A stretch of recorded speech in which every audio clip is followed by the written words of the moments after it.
Hi, I'm Heather. Welcome to class. Today we're going to do a short dynamic practice and we'll be working with strength in our legs, abdominals, arms and shoulders. Before we begin, if you find this video helpful, be sure to like and subscribe. Let's start in downward facing dog pose, Adho Mukha Svanasana. It's often good to measure the distance between the feet and the hands by starting in Adho Mukha Virabhadrasana. So we've got big toes touching, knees apart, stretch the arms forward, but do keep your hips back, buttocks back and down towards the heels, because if they lift a lot, the hands are significantly further forward than the feet. So as much as you can, buttocks back to the heels. And as you're ready, inhale, shoulders forward, exhale. Lift your hips and come into your downward facing dog pose. Start with the heels high as you lift the sitting bones up. Straighten the arms and the legs. Push away from the floor through the action of the arms and the hands. So it's as if you're feeding the arms and the hands into the floor to rebound the torso up, away from the arms and the hands, away from the floor. Then as you press your thighs up and back, slowly descend the heels. Work the heels back and down, not necessarily searching for the floor, because if you search for the floor with the heels, it may cause the tailbone to curl down and the lower back to round. So allow the heels to float a little bit if you do have tightness or restriction in the calves or the hamstrings, so that you can lift the sitting bones and keep your back straight. Now, keeping the back straight, we're going to move into plank pose. Look forward, bring your shoulders vertically top the wrists, move the hips forward enough that you're creating a straight line from shoulders through hips to ankles. Press the thigh bones up away from the floor, but the buttocks down towards the floor without dropping your hips. Tailbones in, the navel lifts up towards the back abdominal wall and the upper breastbone forward. Shoulder tips press back towards your hips. Then lift your hips, come back into your downward facing dog pose. Take a few breaths. Again, that idea of feeding your arms and hands into the floor to rebound your torso up, away from the floor. Once more, plank pose. Bring your shoulders forward, vertically top the wrist. So that's where you'll find out if your stance between hands and feet is too short or too long. Shoulders vertically top the wrist, sternum forward, shoulder tips back. Pressurize the inner hands down, knuckles of the index fingers down, and draw the navel to the back abdominal wall as you move the tailbone in. Then again, lift the hips, come back to your downward facing dog pose. And for a moment, bend the knees. Let's come down, rest in Adho Mukha Virabhadrasana. Drape the arms and rest the forehead down. You take a few breaths here.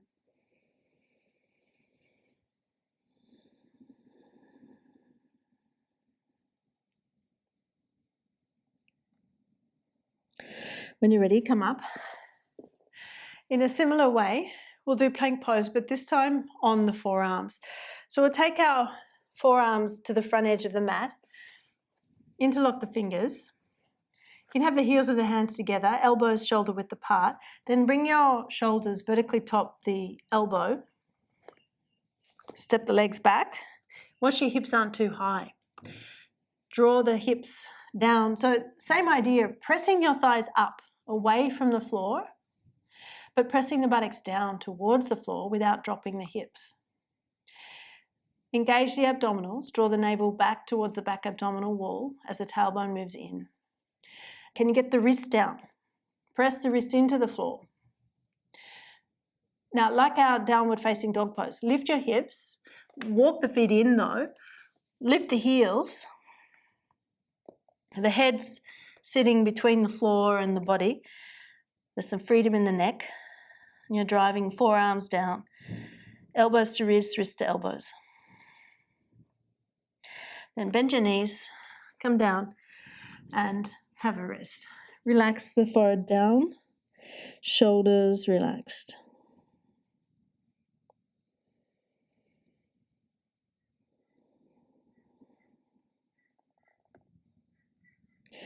And we go again.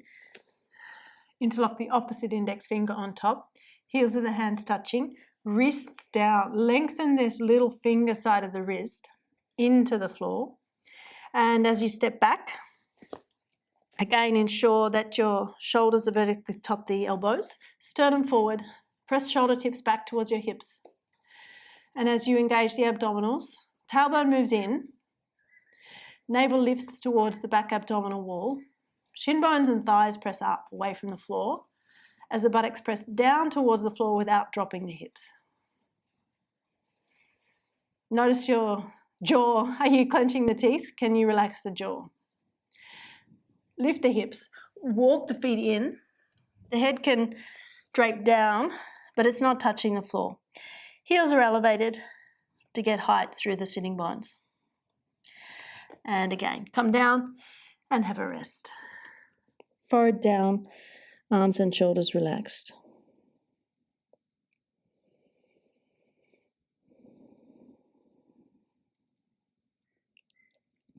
As you're ready, come up to sit. We're going to take that plank pose, merge it with a variation of Virabhadrasana III. We're going to use the wall and a chair. So you'll see I've taken my mat into the wall. I've put my chair on the mat against the wall. I'm using the top part of the chair to rest my foot on as I'm doing an expression of Virabhadrasana III. We'll use bricks under our hands. We come into Uttanasana, feet together and hands on bricks. So make sure you feel you've got the bricks on the right height according to your hamstrings. If you feel stiff and you're rounding the back in order to come into the pose, take the bricks higher so that you can lengthen the chest forward and straighten the spine.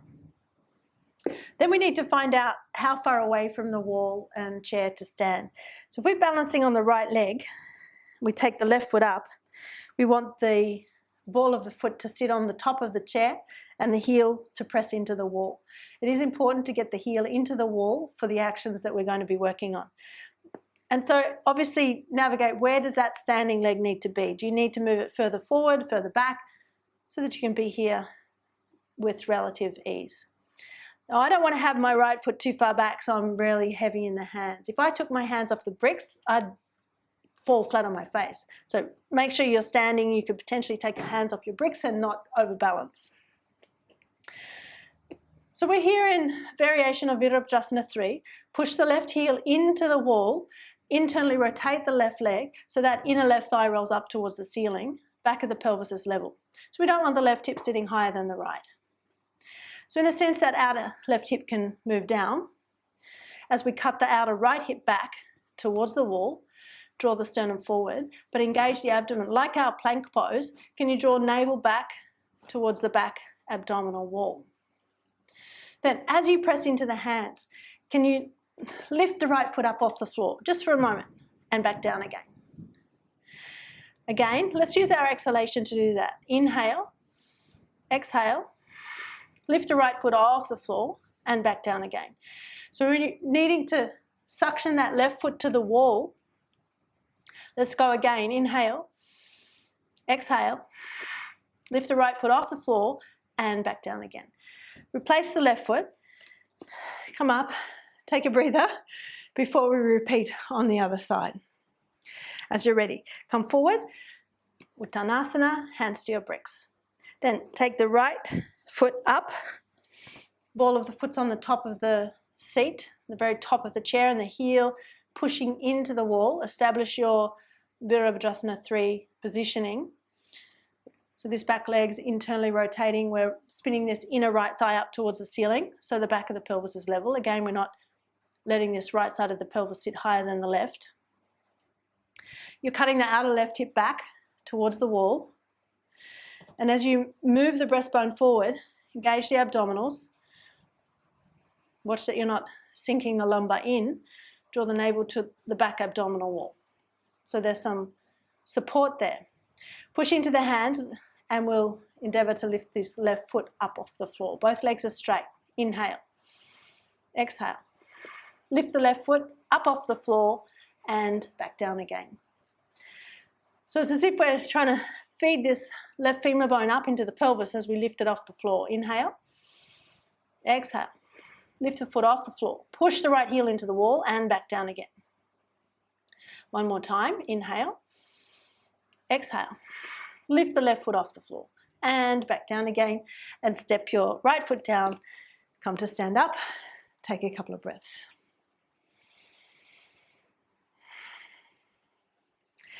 We're going to repeat, but this time from our raising of the standing foot, we're going to bring that foot up to meet the other foot that's on the wall. Come back down to Uttanasana. Hands are to your bricks. The right foot is the standing foot, right leg, standing leg. Take your left foot up onto the chair and the wall. Inhale. Exhale. Lift the right foot off the floor. Sweep the leg out to the side enough that you can rotate it up and bring your foot onto the wall. Watch your hips aren't too high. Move your hips down so you're doing plank pose. Sternum forward, abdominals engaged. Then take the right foot off and sweep it back down to the floor, left foot down. Let's stay down and we'll repeat on the other side. Sternum forward and take your right foot up onto the chair. Push the right heel into the wall. Inhale. Exhale. Lift the left foot off the floor. Take the leg out enough that you can sweep it over the top of the chair. Watch your hips aren't too high. Bring your hips down so you're in plank pose. Tailbone in, sternum forward. Then take left foot off the chair, sweep it around and bring the foot back to the floor. Replace the right foot to the floor and come to stand up. Take a couple of breaths.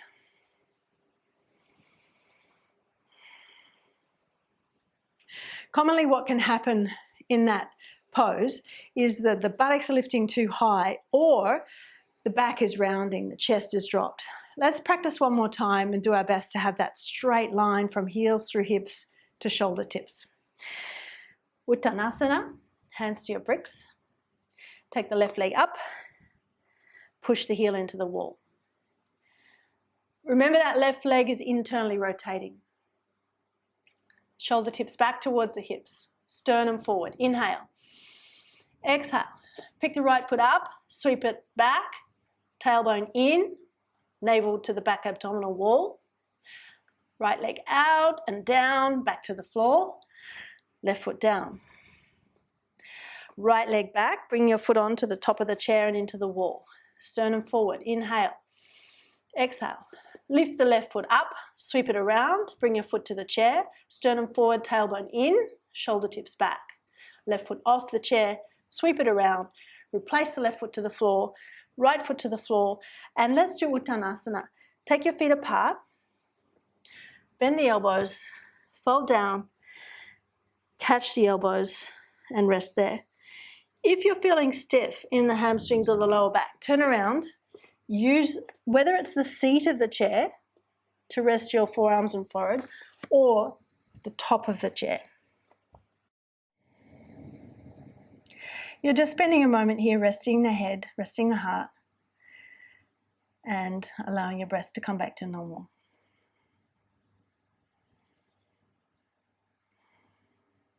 When you're ready, come to stand up all the way. We're going to try one more practice. It's a variation of Virabhadrasana III, again working with the strength of the legs and the core muscles. We'll come away from the wall, move your mat. We'll have our bricks there at the front end of the mat and we'll turn the chair around. You will need a chair that has an open back. We're going to hook the heel in to the very top of the chair and attempt to lift the chair up off the floor. Strong legs, strong buttock muscles, and as I said, abdominal muscles.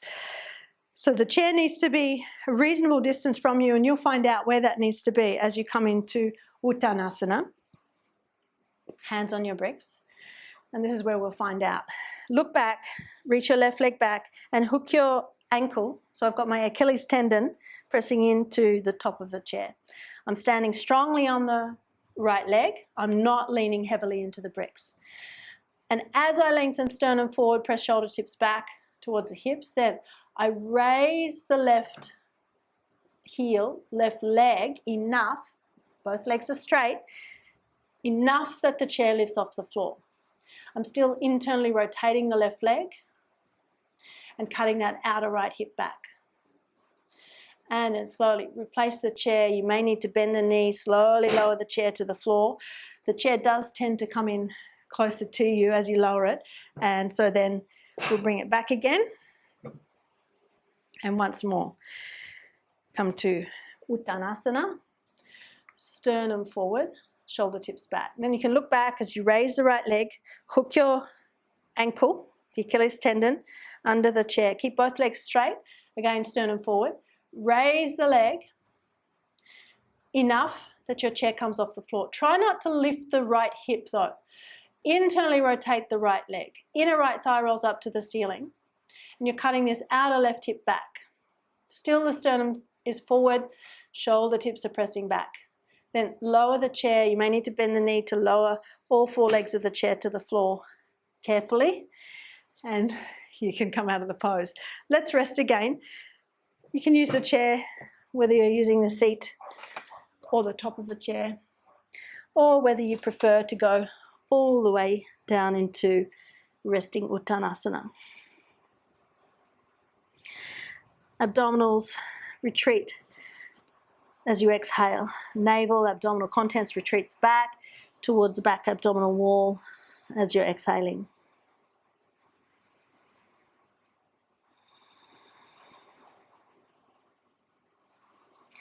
When you're ready, you slowly make your way up. Stand just for a moment at ease. And then come out of the pose.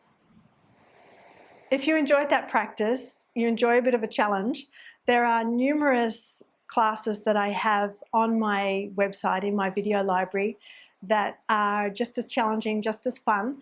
I invite you to go have a look and start with a 7-day free trial, heatherkitchenyoga.com.au.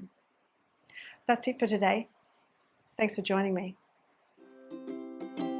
For more in-depth teaching, check out the video library on my website, heatherkitchenyoga.com.au. The link is in the description box below.